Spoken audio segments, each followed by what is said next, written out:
आज हम बात करते हैं बिग कैट डिप्लोमेसी। क्या है बिग कैट परिवार? बिग कैट परिवार में टाइगर, शेर, चीते, जगुआर, प्यूमा, तेंदुआ और हिम तेंदुआ आते हैं। इनमें से 5 प्रजातियां तेंदुआ, प्यूमा, जगुआर, टाइगर, शेर और चीता भारत में पाई जाती हैं। सरकारी आबादी के मुताबिक जहां अपने यहाँ टाइगर की आबादी 3167 है, वहीं तेंदुए की संख्या 13,874 और हिम तेंदुओं की संख्या 800 है। शेर केवल भारत में ही और इसकी आबादी भी 800 से ज़्यादा है, जबकि देश से लुप्त हो चुके चीतों को फिर से भारत में बसाने की कोशिश हो रही है, जिसके तहत 21 चीते फिलहाल देश में मौजूद हैं। अब बात करते हैं बिग कैट डिप्लोमेसी की।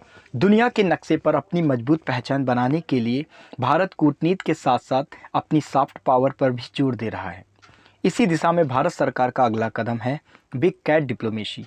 दुनिया भर में बिग कैट परिवार को लेकर सामने आ रही चुनौतियों से निपटने के लिए पीएम मोदी ने शेर और बाघ की तमाम प्रजातियों को बचाने के लिए दुनिया के सामने international big cat alliance IBCA नामक मंच की परिकल्पना रखी थी। इसी दिशा में हाल ही में केंद्र सरकार ने IBCA को मंजूरी देते हुए इसके लिए अगले 5 सालों में 150 करोड़ रुपए का बजट रखा है। गौरतलब, दुनिया के 96 देशों में बिग कैट परिवार की प्रजातियां पाई जाती हैं।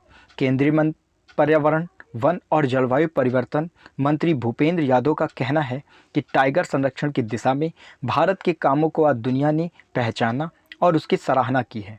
उसी की तर्ज पर अब भारत IBCA के लिए काम करेगा, जिसका हेडक्वार्टर भारत में ही होगा। ये पहल बिग कैट परिवार की प्रजातियों के संरक्षण से जुड़े बेहतर प्रयासों को दुनिया के सामने रखेगा। दुनिया के 16 देशों ने इस गठबंधन में शामिल होने के लिए अपनी सहमति दी है।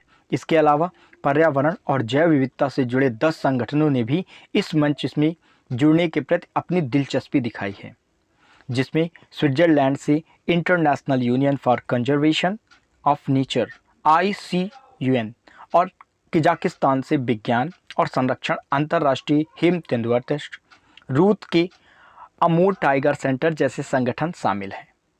जहां अस्तित्व खत्म हो वहां इन्हें भेजेंगे। भारत को बिग कैट परिवार को लेकर जागरूकता और कैपेसिटी बिल्डिंग के काम तक ही सीमित नहीं रखना चाहता, बल्कि कुछ उन देशों में भी बिग कैट परिवार की प्रजातियों को देना चाहता है जहां पर इनका अस्तित्व समाप्त हो चुका है।